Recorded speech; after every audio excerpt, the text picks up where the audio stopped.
Telugu Desam party అభిమానులు, జనసేన అభిమానులు, Bharatiya Janata party అభిమానులు అందరికీ నా హృదయపూర్వక నమస్కారాలు. ఈరోజు పెద్దలు నారా చంద్రబాబు నాయుడు గారు గతంలో నా ప్రాణాలకి ముప్పు వాటిల్లినప్పుడు ఆ రోజు రాత్రి ఆయన నిద్రపోకుండా లాయర్స్తో మాట్లాడటమే కాకుండా నా కుటుంబ సభ్యులు అందరినీ, నా భార్యని, నా కుమార్తెను, కొడుకును కూడా తొందరపడొద్దమ్మా, నేను ఉన్నాను అని చెప్పి, ఉన్నాను విన్నాను అని సొల్లు కబుర్లు చెప్పేవాళ్ళు కాదు. నిజంగా ఆయన నాకు ఉన్నారు, నిజంగా ఆయన నా ఆక్రోశం విన్నారు కాబట్టి ఇప్పుడు ఆయన చెప్పినట్టు నేను మీ ముందు బ్రతికున్నా. సో కాబట్టి నేను ఆయనకి ఎంతో రుణపడి ఉన్నాను. ఇక నుంచి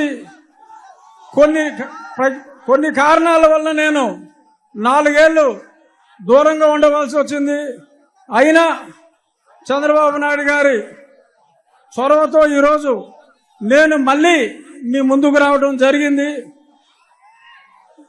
ఎప్పుడూ నేను ముందుగా చంద్రబాబు నాయుడు గారికి, అలాగే మీ అందరికీ నేను రుణపడి ఉంటాను.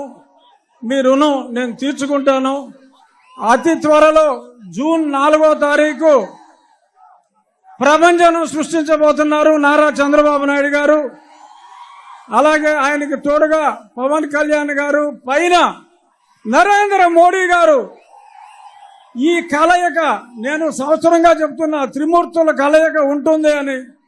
అందులో బ్రహ్మ మోడీ గారు అయితే, విష్ణుమూర్తి మన చంద్రబాబు నాయుడు గారు, పరమశివుడు పవన్ కళ్యాణ్ గారు, సైన్యం మనం అందరం. జై తెలుగుదేశం, జై చంద్రబాబు నాయుడు గారు, జై మోడీ, జై పవన్ కళ్యాణ్.